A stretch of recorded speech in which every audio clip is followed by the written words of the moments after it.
It's such a weird thing to me because when you think about it, everybody who shoots on film really wants to shoot on 35 millimeter.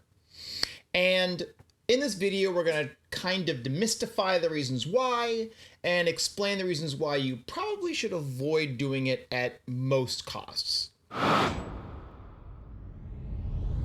The first thing we're going to do is take a look at the technical aspects of both formats because they have some interesting complexities to them, especially in the 35 millimeter side. On 16, there are two distinct formats. There's standard 16 and super 16. Standard 16 is a double perforation format, very similar to 35 millimeter, and the double perforation format was the original design.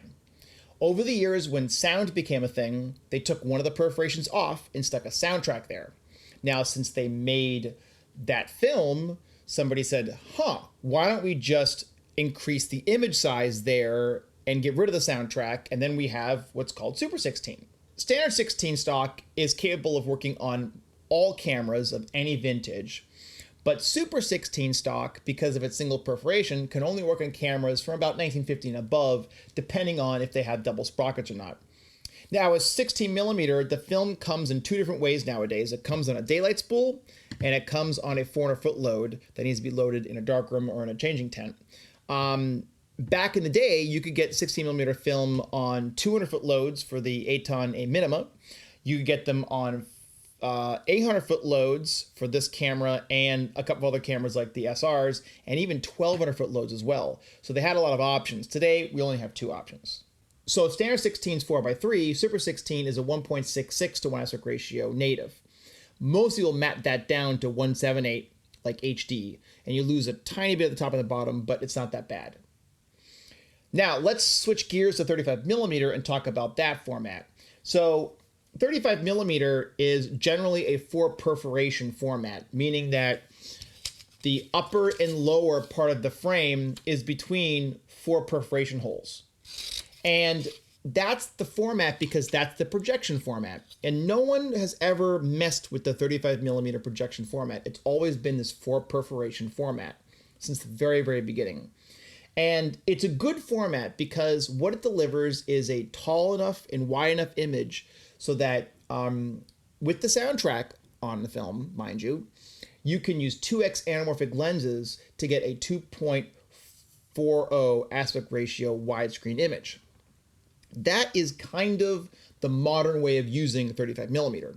Now, if you were going to map that down to 1.85, for instance, you would have black bars at the top and the bottom, and the image would be a lot smaller. And that's why, you would watch movies in the theater that are 1.85, and they'd be a lot grainier and softer than anamorphic movies because the anamorphic movies had such a larger image on the negative, and therefore the prints had a larger image as well. So the 4 per format has stuck around for anamorphic lenses in particular. Now, there are some other formats available nowadays. So now with the DI process, we can do a lot of neat things. One of them is we can reduce the amount of perfs used, which of course reduces the amount of film being used per foot. That allows us to shoot with different aspect ratios natively without anamorphic lenses, and because we're doing a DI, and because we're going to be scanning the film into the computer and then recording it back to film again to 4 perf later, we can use the full width of the film. And that's what 3 perf's all about. So 3 perforation uses 3 perforations per pull down, so per frame. Top and the bottom of the frame is 3 perforations tall. And the concept is it uses 25% less film. And that's a huge savings. So currently with 4 perforations per pull down, your 400-foot load is going to last about 4 minutes. But with 3 perf, it lasts about 5.5, almost 6. And so that's a big deal. It might not seem like a lot, but a 6-minute roll of film versus a 4-minute roll of film, that's quite a bit.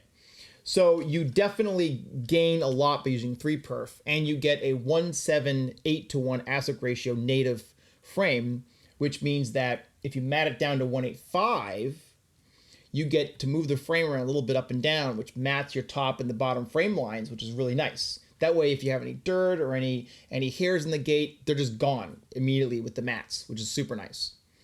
The other format that's widely used on 35 millimeter is a format called 2 perf. 2 perforations for the top of the frame and the bottom of the frame reserves the area that the soundtrack would be in because it's a very old format and it was designed to do low budget production like spaghetti westerns and stuff like that where they really wanted to save a lot of money.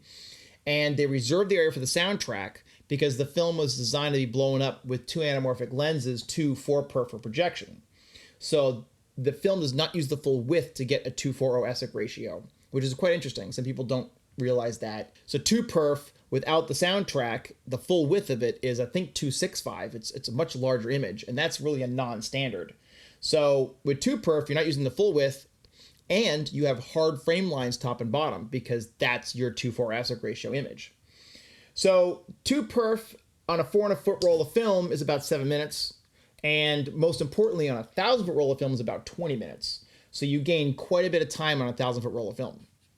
35 millimeter comes from Kodak in two ways nowadays. The camera negative does, at least, on 400-foot and on 1,000-foot. It used to also come on 100-foot daylight spools, and these daylight spools are used for some very old cameras, and they're also used for optical printers. They're very, very popular for optical printers. And so the labs generally don't want to get rid of them. So if you have an old camera like an IMO or something like that, these are really hard to get a hold of. Now that we know a little bit about the formats and why the formats are different, let's talk a little bit about the cameras. Now you can clearly see that this behemoth 535 is a really big camera compared to our little XTR Prod.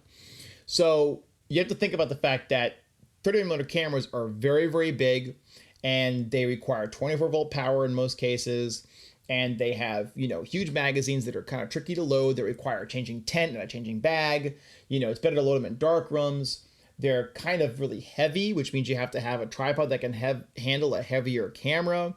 If you're going to have a Steadicam, it's got to be a Steadicam that can handle a heavier camera. You can't use a lightweight jib arm or a lightweight crane arm. You have to all of a sudden have a crane arm that can handle 70 pounds, which is a lot. It's a much bigger device.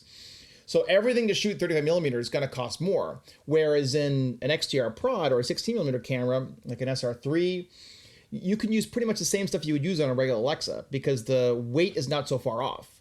This camera with film in it's about 19 pounds. And an Alexa is about the same with the batteries and the wireless and everything like that. So you're basically in the same realm as the digital world. And so almost all the digital accessories work on these cameras. But for this bigger camera, you kind of have to have a whole different accessory group, and you're renting different things.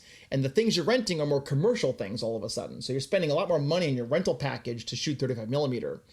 Now, the offset of cost in terms of how cheap you can get these cameras for renting may make sense to you. So you might spend more money on accessories for your shoot, but because the camera costs less money to rent, you might end up breaking even maybe. But the reality is that you are going to spend more money on the accessories for sure, no matter what. So then it comes down to the differences between the formats in terms of film stock cost, processing cost, and transfer cost. And this is really the biggest difference between the two film formats. So 16mm, I bet you don't know how much it costs to buy a 400-foot roll of 16mm because Kodak just raised their prices. It's $197 to buy a roll of 400 feet from Kodak.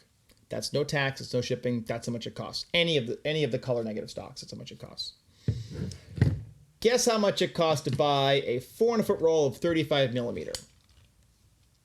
What do you think? $220, $230? $318.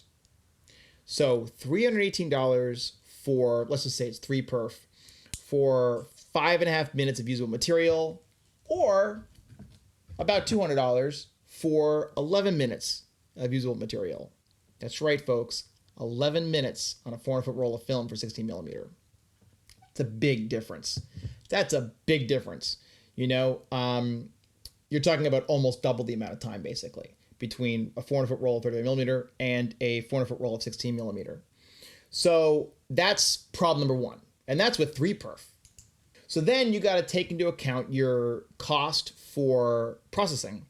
So the processing cost between these two, because the 400 feet is going to be exactly the same. There's no cost difference, okay? So that's one good thing. Then you got to take into account your transfer cost. Super 16 retains about 2.5K worth of information, unless you're really in the fine grain area. And if you're shooting like 50D and you have really sharp lenses and everything, you could get close to 3K, maybe. it's dubious, but you could do it. With 35 millimeter, it retains 5.5K worth of information. That's a lot. So you're going to want to scan this at probably 5.5K, maybe even 6K.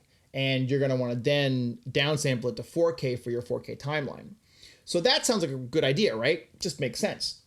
And so a decent scan, 6K scan, let's just say, on 35 millimeter, you're looking at about 70 cents a foot.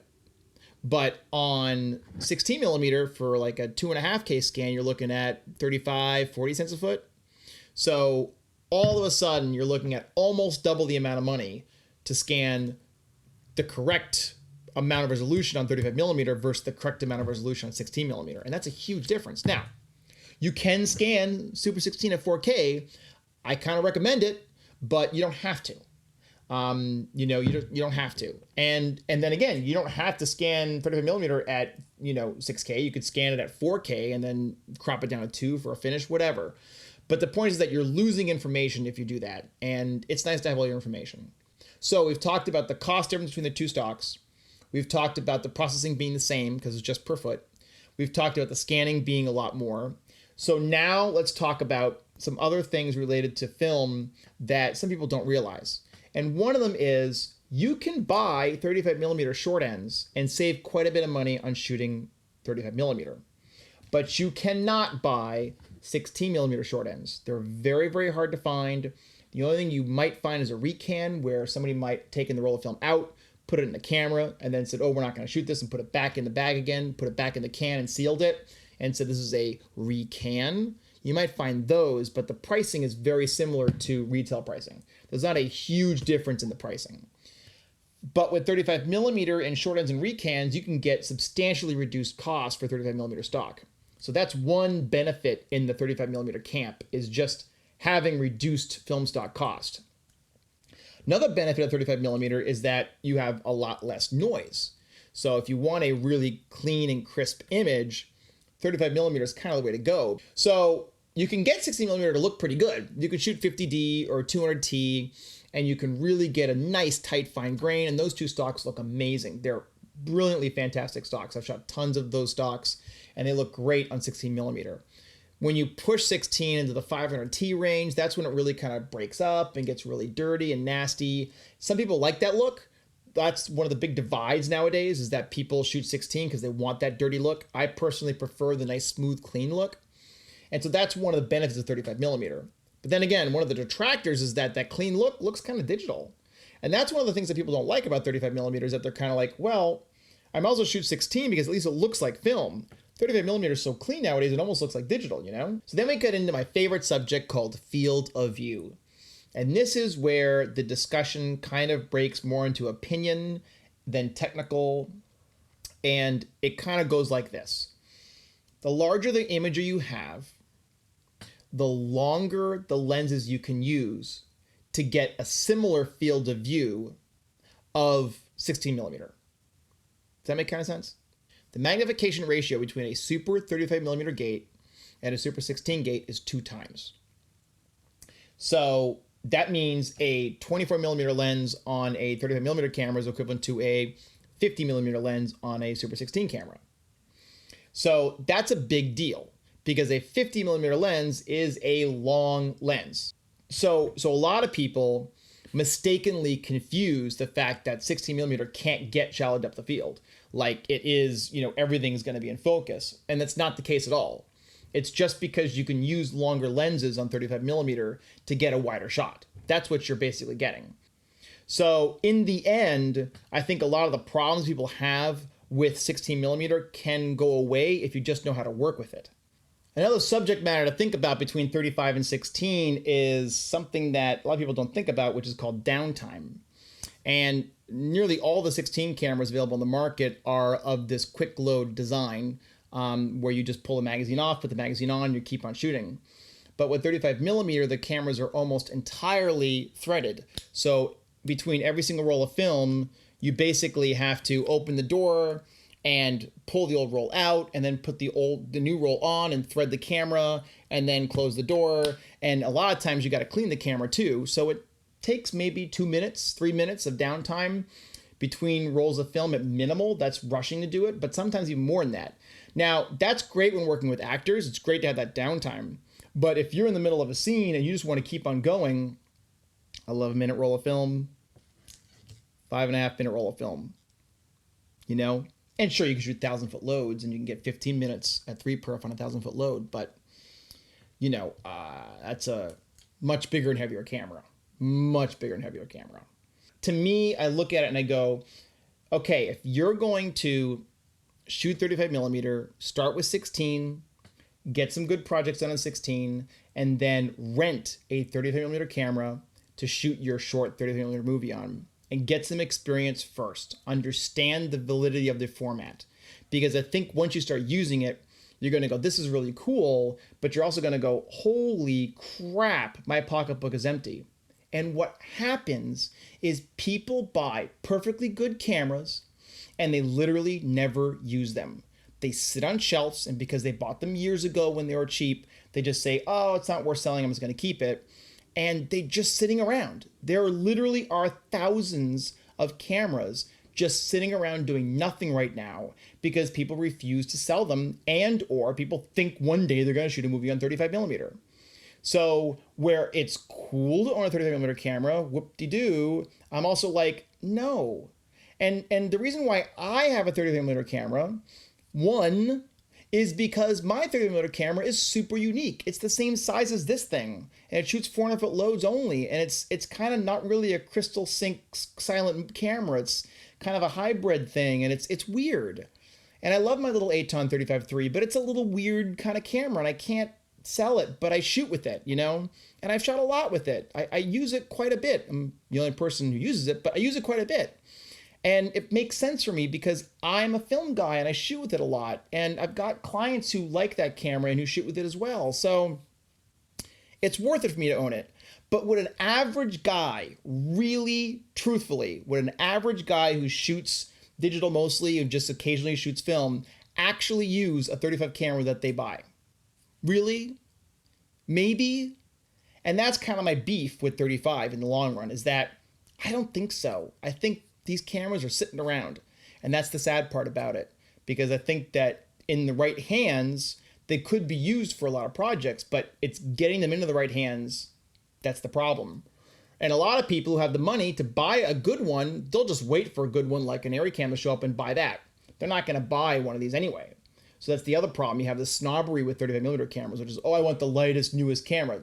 Dude, they do the same thing. They have pull-down claws that move the film down, and they have a shutter that exposes it. That's all a film camera is. Just because it's got a fancy video tap and it's a little bit smaller and quieter doesn't mean it's not going to work. And so these boat anchors end up literally becoming boat anchors and no one shoots with them. And that's the other thing. It's that snobbery that drives me crazy. Super 16 is just not good enough for me. I must shoot 35mm forever. I'm like, why? Why? If this video does one thing, it will dissuade someone from shooting 35mm and hopefully convert them into shooting on 16, because I think if people will just shoot on film in general, I think they'd get really attracted to it and really love it. And as a consequence of really loving it, they will tell their friends, and their friends will watch their friends' projects. And then once you have that, it's a snowball effect. And it's just trying to get that snowball effect rolling. Like I talked about my Super 8 versus 16 video, that, Super 8's such garbage compared to 16. You need to get people shooting 16 to get the snowball rolling. It's the same with this. With 35, it's harder to get that ball rolling because of cost. But with 16, it's a lot easier. So thanks for watching. I hope you enjoyed this video. And I will be bringing you some more videos related to the costs on these formats at a later date. Have a great one, and I'll see you next time.